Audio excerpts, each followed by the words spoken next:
Hey you guys, welcome back to the vlog. This is week 9, or the recap of week 9 of my cut phase. So as I mentioned in the last video, I'm riding out 2 more weeks, 1 more week now. I'm in my last week of the cut, and overall I think it was super successful. So not much scale movement this week. I'm still averaging at about 128, 129.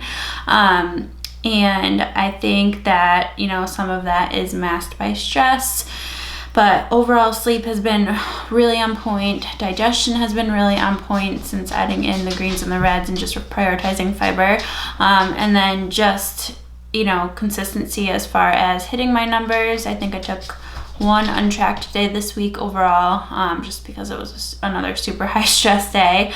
And, overall, I think that I'm just cruising along really great. My clothes are fitting a lot differently, like even my joggers, everything just feels different. So I still think I'm making progress as far as fat loss goes. It's just not as evident on the scale, and that is something that our clients freak out about.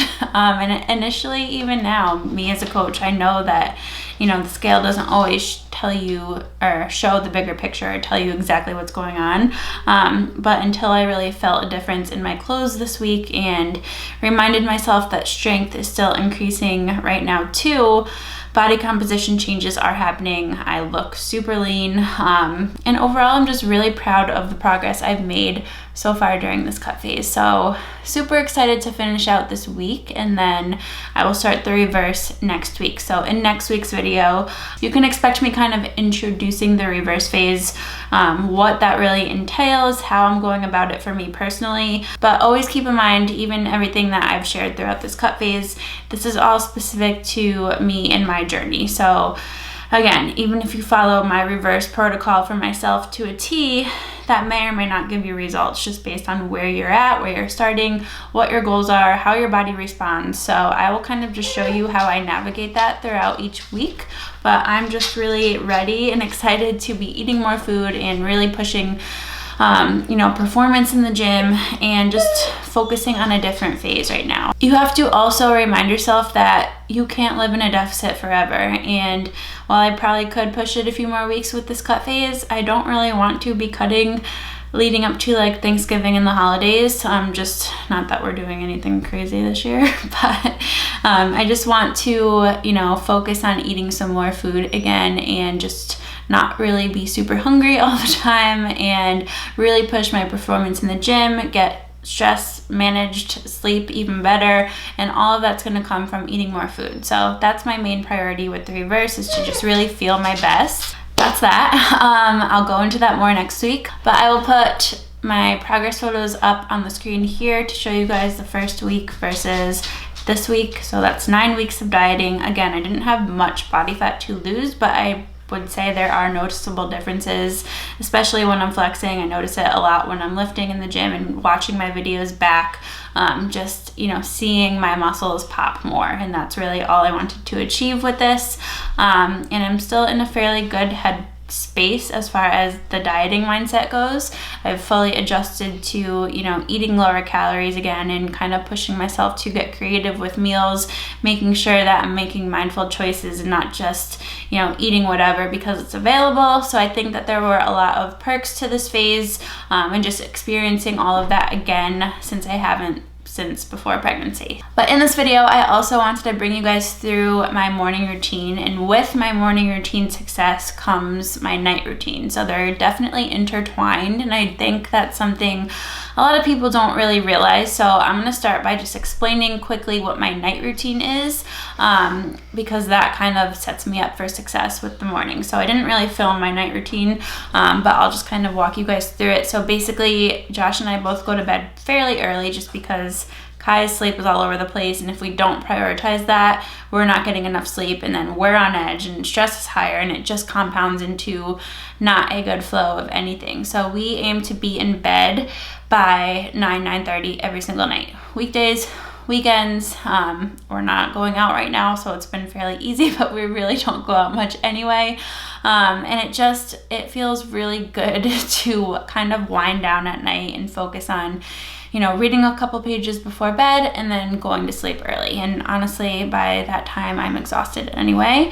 So that's our bedtime. I'll kind of wind down and get ready for bed by either doing Ramwad, reading a few pages of a book like I mentioned, and then, doing my whole skincare routine. That's something I do for myself every single night. And it's just really important to me to go to bed with a fresh face and keep my skin looking as glowing and youthful as I possibly can.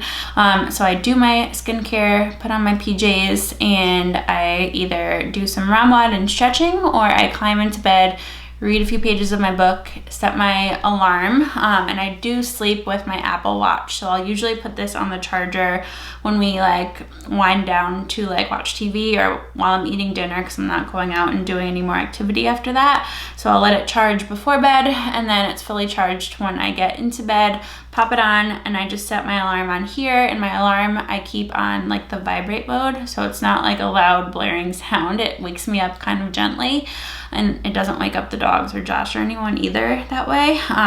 So then I set my alarm for 5 or 5:30, and that's that. So that's the night routine. And then the morning, I try to wake up at either 5 or 5:30 every morning lately, just because it usually allows me to have at least 1 hour to myself before anyone else is up and before Kai is up. Lately, he's been waking up at 5 too, but I'll just kind of let him chill in his crib. He's not usually crying at that point. He just kind of is talking to himself and rolling around and trying to go back to sleep.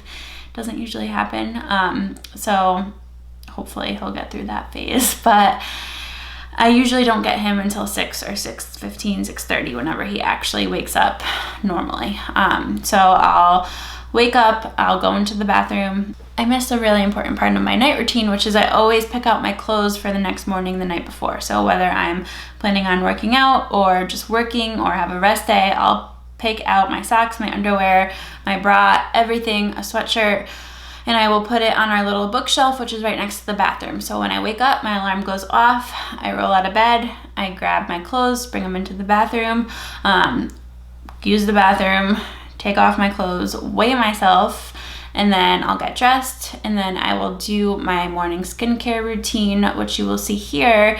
And that is just washing my face with plain old water. I don't use a cleanser in the morning. I use the Pro Glycolic toner, the vitamin C serum, and then I used the face filter, which is my primer. So that's usually all I do as far as makeup goes in the morning. I don't spend a lot of time doing that because I either work out or play with Kai, and I don't need to have makeup on right away. So I do my skincare and I go downstairs, and the first thing I do is fill up my water bottle. I got a hydro jug as of this week, and it's been amazing so far as getting my water in. So I'll fill that up, I'll start sipping on my water, and the next thing I do is I sit down and I meditate. So this was new to my morning routine for about a couple months now, probably close to when I started the cut phase. It's 10 minutes. I use the app called Waking Up. Josh actually started using it first for months, and then I just tried it out one day, and I really do like how it leaves me in a clear, focused space for whatever I have for the day. So that's my time to do it, because I know that there are no other distractions, no dogs, babies, music, anything. It's quiet, everyone's still asleep, and I meditate.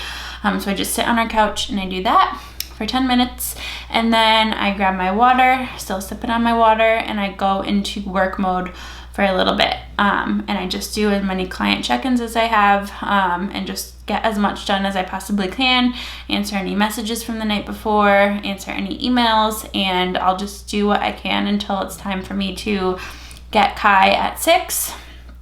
If I'm getting him that morning, Josh and I alternate, or if I'm not getting him, then I will usually have my pre-workout meal and work out. So that's kind of my morning routine in a nutshell. Mindset work, water, skincare, and then I dive into work. Literally every minute counts right now in this year of 2020. We have limited childcare help, and as Kai is getting older, he's demanding more attention from us. So from the second I wake up to the second he goes to bed, and sometimes till we go to bed, the day is packed as far as working out, work, calls that we have, anything. It's packed solid right now, and I obviously still make time for me and doing these small things for myself, even working out and like taking time to decompress. But Monday through Thursday is really just jam-packed, solid, and often that bleeds into the weekend sometimes. So, you know, just really prioritizing what we need to do, and reminding ourselves that this is just a season of life. So it's a little bit more tricky right now. Hopefully 2021 will bring some changes as far as, you know, childcare and what we do, and even just business changes. So that will come, but we're just kind of riding out the season, and I just wanted to share that with you guys because I know a lot of you are in the same boat. We're all super busy. We all have lots of things on our plates. Stress is really high, as we talked about last week. So really just make the time for yourself, even if it's just 10 minutes in the morning of meditation or journaling or, you know, your workouts, whatever it is. Take that time for you, because what you do for yourself really does matter. And ultimately, at the end of the day, you can choose what you prioritize. And the last thing I just want to leave you guys with is just, you know, always come back and assess your routines and your habits, because they're constantly changing, whether you notice that they're changing and you want them to, or if it's kind of just happening naturally. So take a few minutes today to either set out a new morning or night routine, or just kind of assess what you do right now and see what is contributing positively to your big end goals and what really isn't, and see what you can kind of change around and cut out. So that is my advice for you guys today. I don't want to make this video too long, but I hope that you enjoyed it, and I hope that you ultimately learned something. That's always my goal with you guys. So give it a thumbs up if you did, and feel free to share anything that you do in your morning routine or night routine below that you notice has been a game changer. And I will see you in next week's final cut phase video. So stay tuned, and then we get to reverse together. So I'm not going anywhere, don't worry. Thank you guys for watching. I'll see you in the next one. Bye.